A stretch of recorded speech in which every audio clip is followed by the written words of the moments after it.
Seja bem-vindo, seja bem-vinda. É uma alegria ter você por aqui.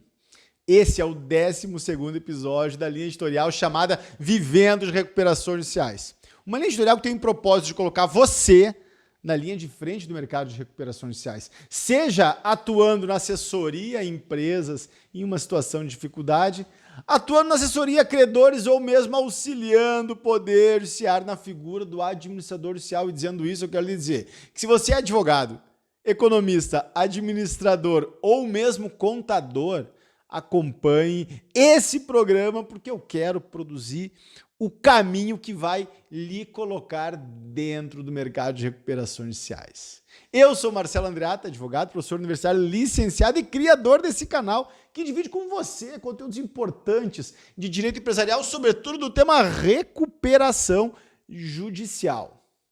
Tema de hoje instigante. Eu quero explorar 3 mitos que os profissionais ainda alimentam quando o tema é recuperação judicial. Quando o colega pensa em ingressar no mercado, pensa em 3 caminhos que são de todo equivocados. E eu vou explicar quais são os mitos e quais são os equívocos. Esse episódio se destina especialmente a quem quer colocar a mão na massa, a quem quer trabalhar com recuperações judiciais. E aí sim, advogados, advogadas, economistas, administradores, contadores, fiquem comigo porque esse episódio é importante. Saber qual caminho não seguir é quase tão relevante, talvez seja mais importante do que saber o caminho a seguir. E aí eu quero lhe dizer, não vai por esses caminhos. Meu querido amigo, minha querida amiga, não vai por essa jornada porque é tiro no pé. Bom, dizendo isso, eu acabo chamando a atenção de para quem não se destina esse episódio. Se você é concurseiro, concurseira, se você está se preparando para a carreira pública, não é nesse episódio, nessa linha editorial que você vai encontrar a interpretação mais alinhada com a carreira pública, com o concurso público da Lei 11.101. Agora, se você está estudando para a carreira pública, tendo em vista honorários regulares e eventual prestígio que a carreira ofereça, quem sabe trabalhe com recuperações judiciais também ofereça esse prestígio, honorários interessantes e regulares. Se você é empresário, empresária e quer entender os detalhes do Instituto Recuperação Judicial, eu recomendo fortemente que você deixe esse vídeo e visite o vídeo chamado Momento Ideal para o Ingresso em Recuperação Judicial, que está na página desse canal do YouTube. Lá eu abro as inúmeras variáveis que envolvem o ingresso com o pedido de recuperação judicial.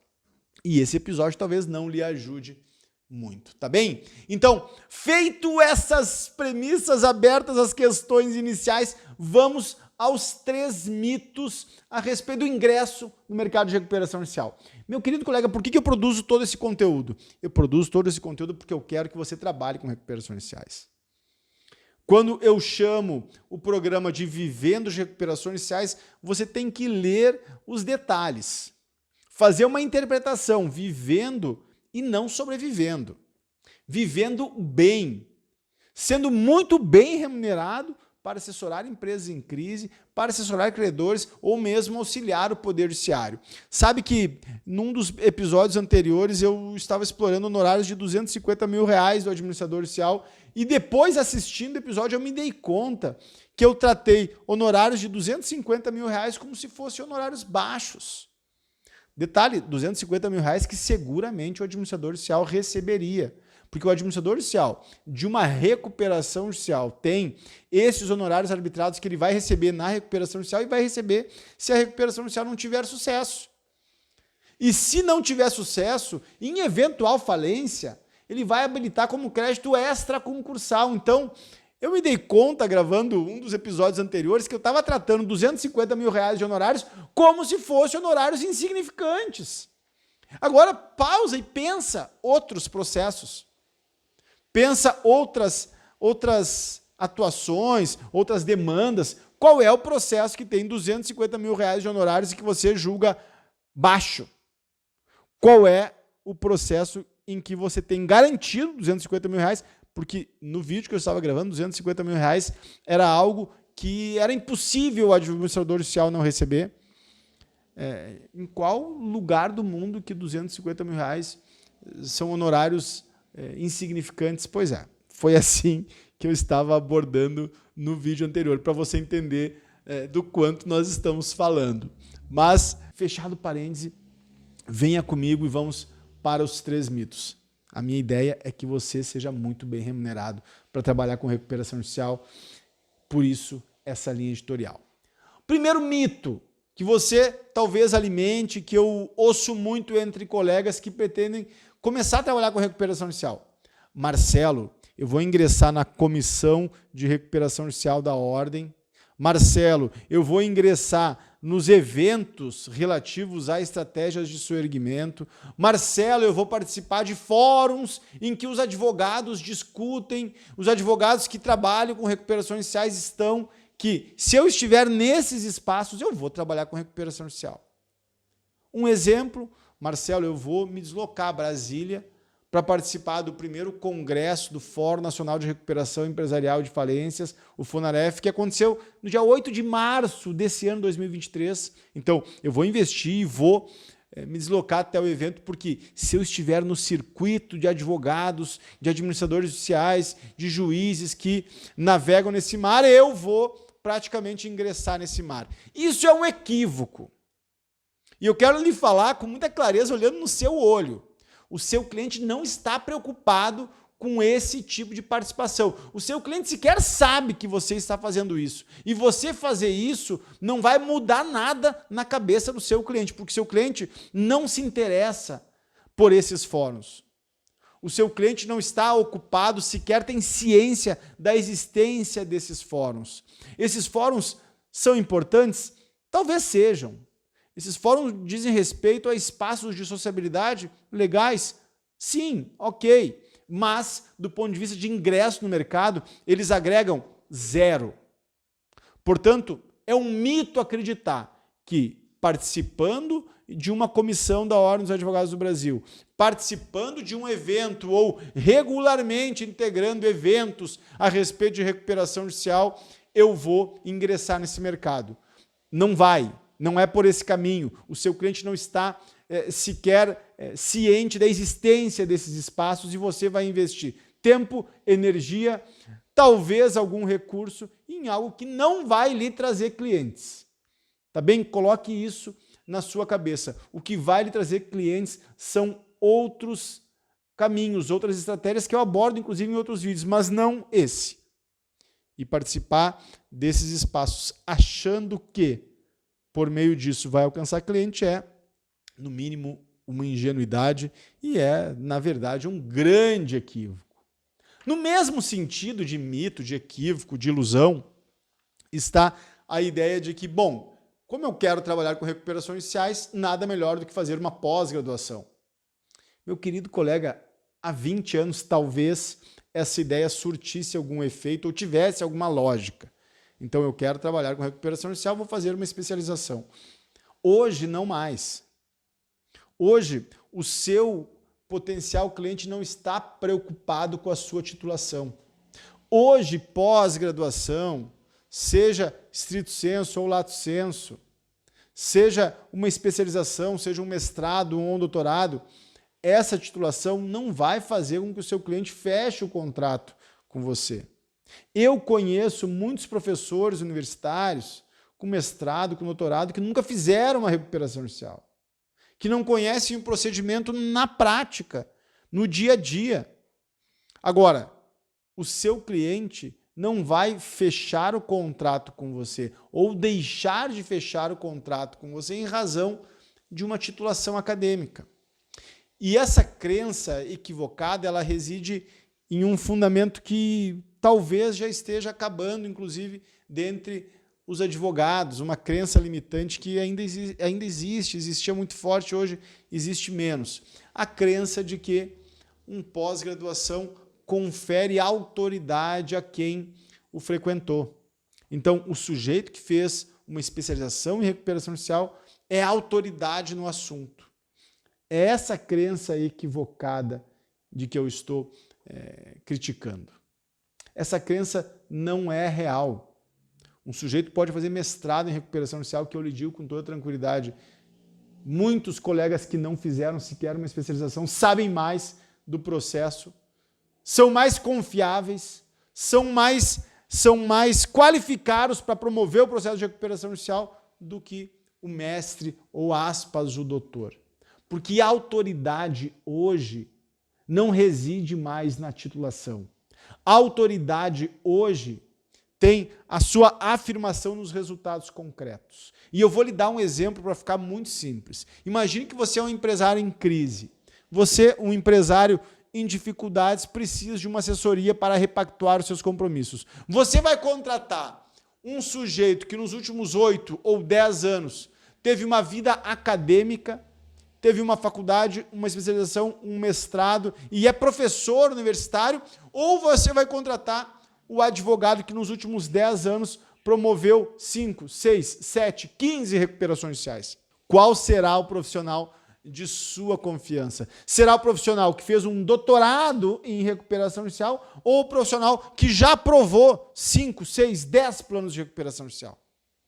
Você vai contratar o profissional que fez recentemente uma especialização em estratégias de segmento ou o profissional que aprovou recentemente 4 acordos em sede de mediação no Sejusc empresarial. É disso que se trata. A autoridade no século XXI, a autoridade em 2023 reside, sobretudo, em experiência de sucesso, em resultado. A autoridade, portanto, não reside em titulação acadêmica e esse equívoco muitos advogados teimam em repetir. Com isso eu quero ser muito objetivo e assertivo com você. Se você quer trabalhar com recuperação judicial, você deve pensar em caminhos que lhe ofereçam a atuação prática nesse mercado. E quando eu digo atuação prática, eu não estou aqui negando o estudo, eu não estou aqui negando a doutrina, eu não estou aqui negando a atualização permanente. Vejam os livros aqui atrás. Todos os temas atuais que envolvem recuperação judicial eu conheço. O entendimento atual do Superior Tribunal de Justiça sobre os principais temas que envolvem o processo de recuperação judicial, eu tenho na ponta da língua. E eu utilizo, inclusive, nos argumentos que eu apresento para o meu potencial cliente. Aí reside a autoridade. Sabe por quê? Porque a autoridade é um componente relacional. Meu Deus do céu. Agora eu comecei a viajar. Eu nem queria chegar nisso, mas venha comigo. A autoridade diz respeito a um componente relacional, diz respeito a uma relação. Eu tenho autoridade em relação a você, por exemplo, que está me assistindo até esse momento. Você acredita que eu sou um expert em recuperação judicial. Por quê? Porque você acompanha meus vídeos, você acompanha a minha atuação e sabe que eu estou falando a partir da prática. Agora, um advogado que nunca assistiu nenhum vídeo meu, um advogado que não me conhece, um advogado que não sabe que existe Marcelo Andreatta, ele não atribui a minha autoridade para falar de recuperação judicial. Por quê? Porque ele não tem essa relação que nós aqui estamos estabelecendo. Portanto, não existe a autoridade por si mesma. Não existe o profissional que tem a autoridade porque ele possui a autoridade. A autoridade se constrói por meio de uma relação. E nos tempos atuais, você vai ter autoridade se você apresentar resultados para o seu cliente. Se você apresentar, primeiro, o domínio cabal do Instituto, de A a Z, e segundo, resultados práticos relativos ao Instituto.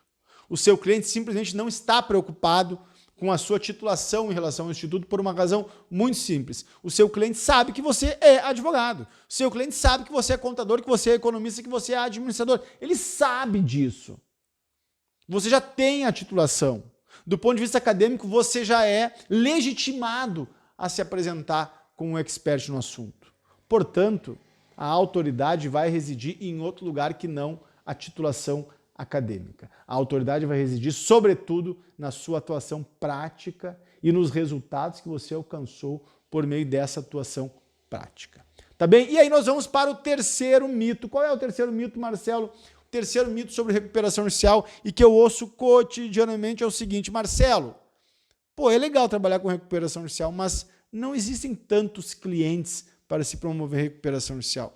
Meu querido colega, quem fala isso simplesmente não conhece o mercado de recuperações judiciais.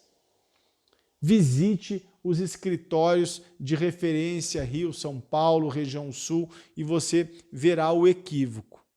Existem centenas, milhares de empresas hoje que demandam assessorias em razão da crise financeira.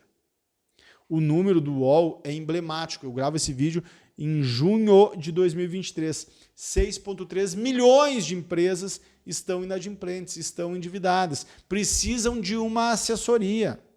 6,3 milhões de empresas. Portanto, acreditar que o mercado de recuperações iniciais é um mercado pequeno simplesmente significa ignorar o cenário econômico que nós estamos atravessando.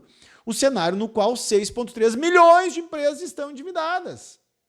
Eu tenho convicção que se você olhar com carinho para a sua carteira de clientes, eu tenho convicção que se um contador olhar com atenção para o número de empresas que assessora, ele vai encontrar 1, 2 ou 3 clientes que demandariam ou uma abertura de negociação no Sejusc Empresarial ou mesmo o ingresso com um pedido de recuperação judicial. Por quê? Porque esse é o cenário que nós estamos atravessando. 2023. Quem não está ligado em 2023, recuperação judicial, deixa eu contar um segredo. Alô? Onde é que você está? O que você está lendo? Quais são os dados econômicos que você está visitando? Não são poucos os editoriais que apontam o ano de maior número de recuperações judiciais dos últimos 5, 6, 7 anos. Estão comparando 2023 com 2015, 2016, período do primeiro boom de recuperações judiciais. Portanto, acreditar que o mercado não é tão grande, que não existem tantos clientes, é simplesmente um equívoco de quem ainda não atua na área. Por isso, eu chamo de terceiro mito. Não existem tantos clientes. Meu querido colega, eu queria ser breve nesse vídeo. Eu queria compartilhar com você 3 mitos que você deve rapidamente desfazer da sua inteligência se você pretende trabalhar com recuperação judicial. E eu acredito que você pretenda.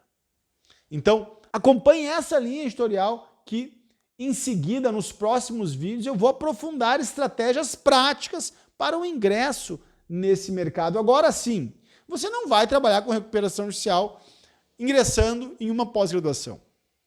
Você não vai ingressar no mercado de recuperações judiciais participando de comissões da OAB ou de congressos relativos a esse tema. E, cá para nós, não existem tantos clientes, tendo em vista 6,3 milhões de empresas endividadas, pelo amor de Deus.